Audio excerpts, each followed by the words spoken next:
Hi friends, आज आपण बनवणार आहोत शेवभाजी. शेवभाजी आज आपण वेगळ्या पद्धतीने बनवून बघवणार आहोत. त्यासाठी मी इकडे एक कांदा घेतला आहे, त्याची साल काढून घेतली आहे आणि बारीक चिरून घेणार आहे. तर तुम्ही कोणी नवीन असाल माझ्या चॅनलला सबस्क्राईब करा, लाईक करा आणि शेअर करायला विसरू नका आणि कमेंट पण टाकत जा. आता मी हा कांदा बारीक चिरून घेणार आहे. तुम्हाला पण आवडते का शेवभाजी? तर मला कमेंटमध्ये नक्की सांगा. आता हा कांदा चिरून झालेला आहे. इकडे मी एक टमाटर घेतलेला आहे, टमाटरला पण बारीक चिरून घेणार आहे. तर हे एक टमाटर घेतलेलं होतं मी. तर याला आता आपण मस्त बारीक चिरून घ्यायचं आहे. याला मी आता छोट्या छोट्या पीसेसमध्ये कट करत आहे आणि याला मी बारीक चिरून घेतले आहे. नंतर कोथिंबीर घेतली आहे, ती पण स्वच्छ धुवून घेतलेली आहे आणि कट करून घेणार आहे.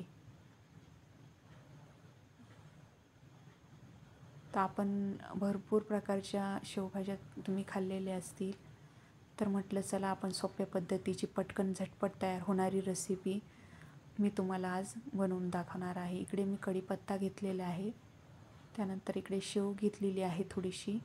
आता कढई तापत ठेवलेली आहे. शेव ही मी लाल घेतलेली होती. तुम्ही घरी बनवता ती घेतली तरी चालते. इकडे मी थोडंसं तेल टाकलं आहे.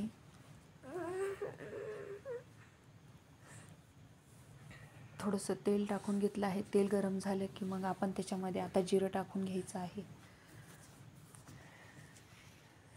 इथे मी जिरं घेतलं होतं थोडंसं, तर जिरं टाकून घेतलं आहे. आता जिरं तडतडल्यावर आपण त्याच्यामध्ये मोहरी टाकून घेऊया. मोहरी पण तडतडली आहे. आता त्याच्यामध्ये आपण एक बारीक चिरलेला कांदा घालूया आणि त्याला पण चांगलं परतून घेऊया. कांदा चांगला थोडासा लालसर होऊ द्यायचा आहे आणि चांगला भाजून घ्यायचा, तळून घ्यायचा आहे. आता हा परतत आलेला आहे. आपण त्याच्यामध्ये थोडासा कढीपत्ता टाकूया आणि मिक्स करून घेऊया. आता याला थोडं थोडं मिक्स करत राहायचं आहे. कांदा खाली जळू द्यायचा नाही आहे. त्यानंतर कांदा शिजण्यासाठी मी 1 चमचा मीठ वापरत आहे. मीठ कांद्यावरच घालायचं आहे जेणेकरून कांदा लवकर शिजतो. आता मी मीठ टाकून घेतलं आहे, मिक्स करून घेतलं आहे. इकडे एक टमाटर चिरलेलं होतं, ते पण टाकून घेतलेलं आहे आणि मिक्स करून घ्यायचं आहे.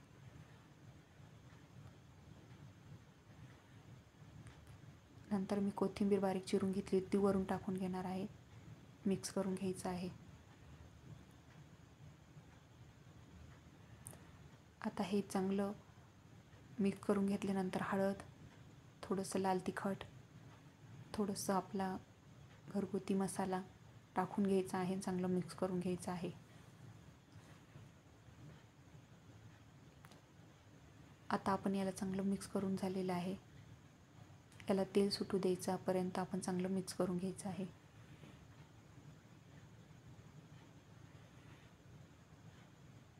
आता हे सर्व भाजी टमाटर कांदा मस्त शिजला आहे.